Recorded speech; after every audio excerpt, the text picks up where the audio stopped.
my channel's on. Put it down! Put it down! Put it down right now! Put it down! Put the gun down!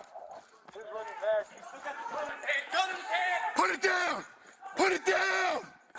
Put the gun down! Put it down! Put it down! Put the gun! Put the gun down! Put it down! Put it down! One question. So, when you look at this from a leadership standpoint, you know, you've served in leadership capacities for, you know, well over a decade. You know, what do you do as a leader when you see a situation like this, when you see your officers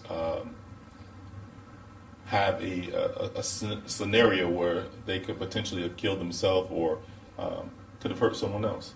An after-action review, and if anybody needs to be retrained, definitely be retrained. One of the things that I definitely would revisit, because it was concerning the shootings, because the one in the parking lot where the suspect did not appear to threaten the officers. Yes, he's armed with a gun, but they had already been chasing him. He had not pointed the gun at them. He had not threatened them. So when they confronted him in the parking lot, he just looked at them